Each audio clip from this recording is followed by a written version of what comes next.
Pleasant good day to all of you.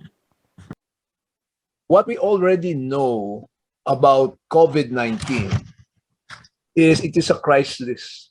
It's a crisis like no other. We have seen the destructive global spread of this disease take a massive toll on our social and economic systems, and it continues to hit vulnerabilities across countries.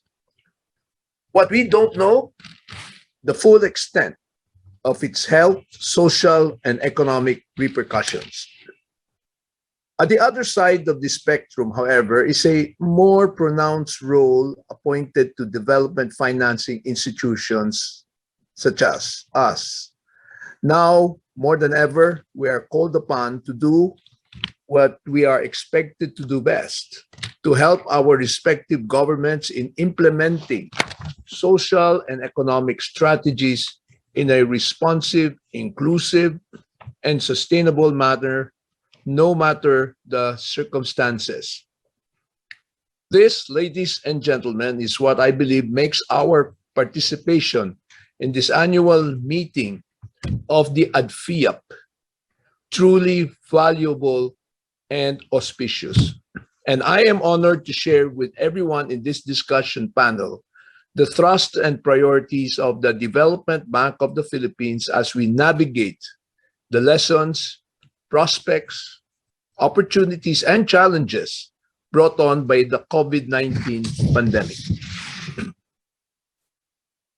As the pandemic continues to unfold, we come face to face with a pivotal task of planning and strategizing for recovery.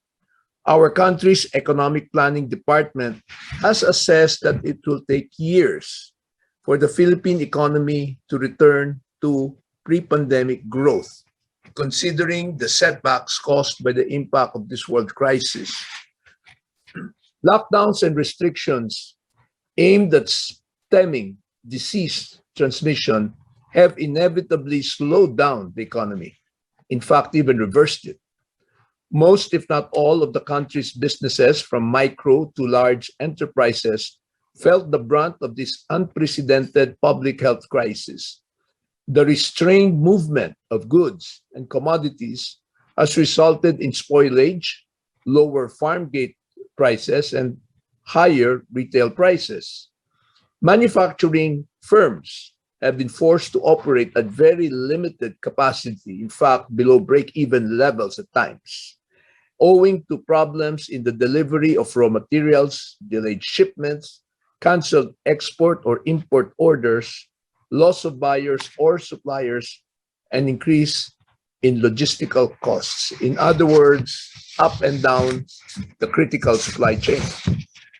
Social distancing has also posed challenges in terms of reduced income and route viability in the transportation sector. Tourism projects and auxiliary businesses are among the hardest hit sectors given the imposition of travel bans, quarantine prescriptions that are not standard, and other mandatory measures. Face-to-face classes have been suspended, and the shift to online and alternative learning platforms confronted educational institutions, parents, and students alike with the need for a new way of doing things. Next slide, please. Our healthcare system and infrastructure have also been put to test with the onslaught of COVID-19 cases, keeping us on our toes in responding to the heightened need for hospitalization and health services, medical equipment, and personal protective equipment, or the PPEs. Consequently, we also have to contend with managing the huge volume of healthcare and other non-biodegradable wastes.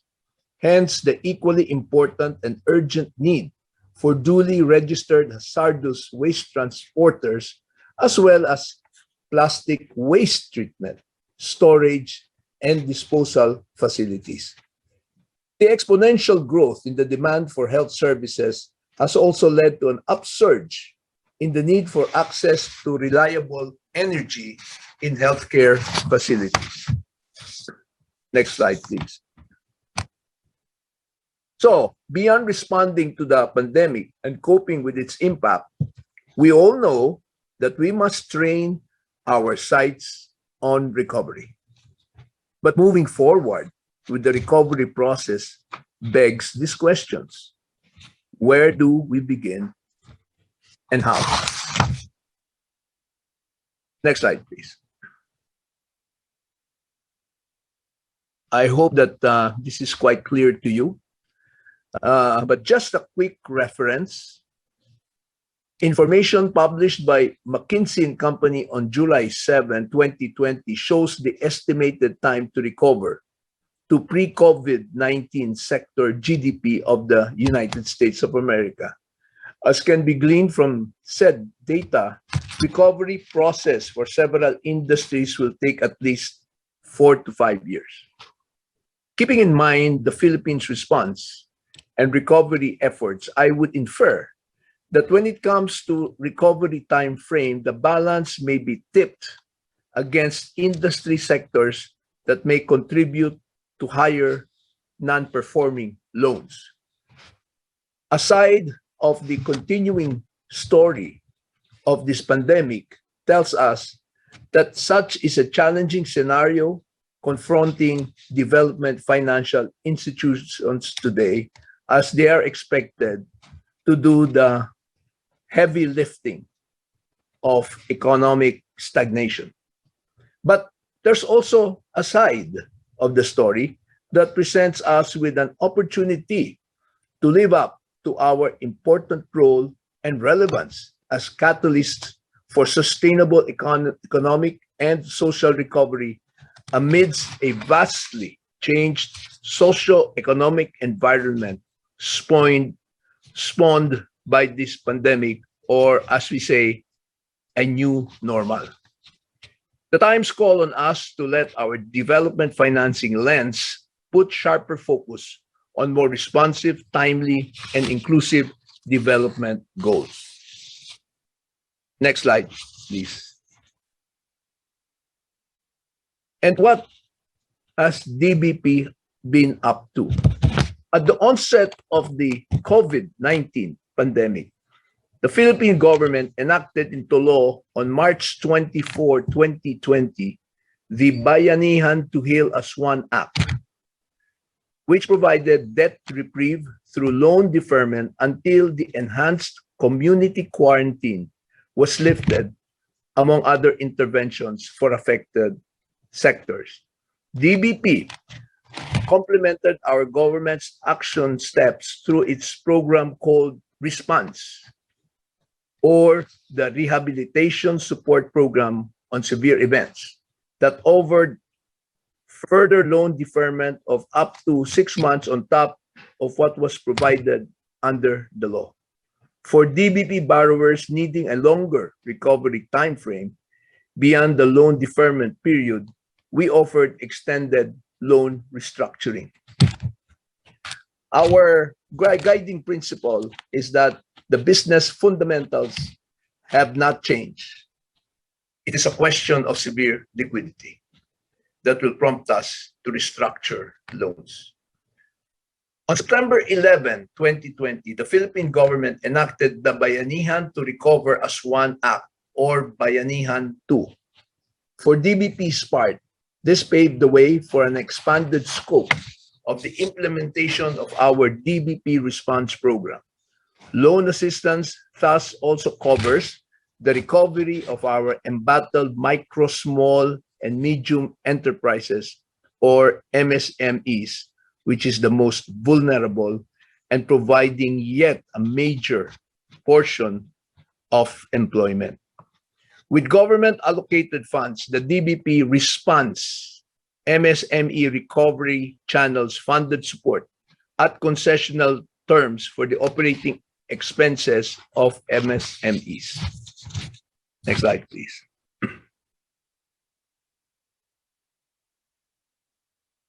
True to its mandate, As the Philippine Institution for Development Financing, DBP continues to advocate projects and programs that are aligned with the national government's sustainable growth agenda. Our strategically focused programs of assistance are directed at promoting sustainability initiatives in four priority development areas: infrastructure and logistics, small and medium enterprises or SMMEs, the environment, and social services and community development. As a country's designated infrastructure bank, DBP helps in the country's economic recovery and growth by financing projects that are aligned with the national government's infrastructure development initiatives. Our programs respond to specific requirements of power, water, transport, logistics, schools, hospitals, and housing projects. In the scheme of DBP's developmental thrust, looking after the well-being of MSMEs will always be the core to our growth and sustainability interventions. In good times, MSMEs have been credited as the backbone of our country's economy. In bad times, such as this crisis, we certainly have to give them more credit than they deserve by acknowledging and acting on the urgency of providing them with support, interventions, and safety nets. We maintain a firm stance for environmental protection and sustainability as well. We are committed to supporting and developing initiatives that have a positive impact not only on communities, but also on our environment. Our development intervention in this area are targeted at projects that promote proper waste management, low carbon and green economy, renewable energy, and energy efficiency. Believing that sustainable growth is firmly hinged on total human development, DBP is also a staunch advocate of projects that promote the well-being of Filipinos across the nation through initiatives that address their need for better access to social services and community development opportunities. Next slide, please. Not losing sight of these four pillars of our sustainable development advocacy, DBP continues in its efforts to create the most socio-economic impact by funding qualified priority development projects. As of the first half of the year, DBP's loan portfolio grew to 19.7% year-on-year from its 2020 levels, a sharp contrast to observed industry stance that saw scaled down lending among banks due to rising credit risks resulting from economic contraction. With optimism hinged on this accomplishment, DBP will aim for a further increase in sector-specific loan portfolio next year. To sustain our assistance to distressed industries, we have mapped out our program of intervention utilizing economic stimulus funds for eligible purposes. Our main triad of pandemic response programs will continue to be the DBP Response, the MSME Recovery Program, and the DBP Interest Subsidy Fund, or what we call the Assistance for Economic and Social Development, ASENSO, for local government units financing program. We continue to offer support interventions at concessional rates and extended terms, as mentioned earlier, to eligible borrowers as they face up to financial difficulties. A major area of consideration is the streamlining and updating of existing credit programs to enhance their responsiveness and relevance at this time. We are also recalibrating our expansion strategy towards financial inclusion and greater accessibility of our banking products and services. This entails a shift from brick and mortar branches to more digital touchpoints and alternative country expansion schemes or partnerships. Next slide, please. Aligning this development thrust with our government's recovery strategy, we take guidance from the directions of the Philippine Socio-Economic Planning Body, the National Economic Development Authority, or NEDA. In May last year, NEDA came out with the We Recover as One report, which outlined the strategies for transitioning for a new and better normal and recommended priority programs and policies to abate the socio-economic impacts of COVID-19. The report stated that structural and logistical reforms are necessary to support ongoing government efforts to ensure the quick rebound of the country's trade sector, improve the business environment, and create development opportunities. Logistics reforms include rationalizing the freight system, establishing strategic warehousing and cold chain systems to ensure that production will not be derailed. The report also recommended that priority be given to the healthcare sector and the entire food value chain and to restarting the government's Build program. Notwithstanding some delays in implementation activities, we expect to see better days for infrastructure development initiatives that will also enhance farm-to-market road and therefore improve the food security for the country. This should put forth our national government strategy and generate employment. Next slide, please.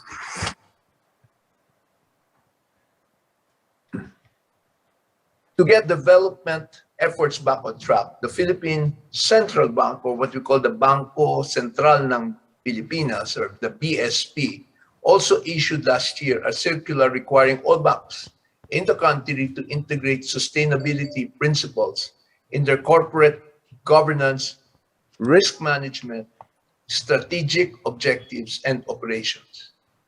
Within the given 3-year transition plan, banks are expected to implement sustainability strategies, establish environmental and social risk management systems, adopt a sustainability governance structure, promote sustainability culture, and disclosure and transparency on sustainability performance. Next slide, please. Reflective of our committed efforts along this regulatory direction, the Green Climate Fund Board approved on July 1, 2021, DBP's accreditation as a GCF, Direct Access Entity. This is most welcome. DBP is only the second Philippine organization to be accredited, becoming a part of a wide range of institutions that the GCF, the Green Climate Fund, works with in deploying the resources to finance projects and programs. After undergoing the accreditation process, DBP has been assessed as capable of strong financial management and of safeguarding funded projects and programs. To date, there are only 113 GCF accredited entities worldwide. Only 57 are national agencies, while the rest are multilateral, international, and regional institutions.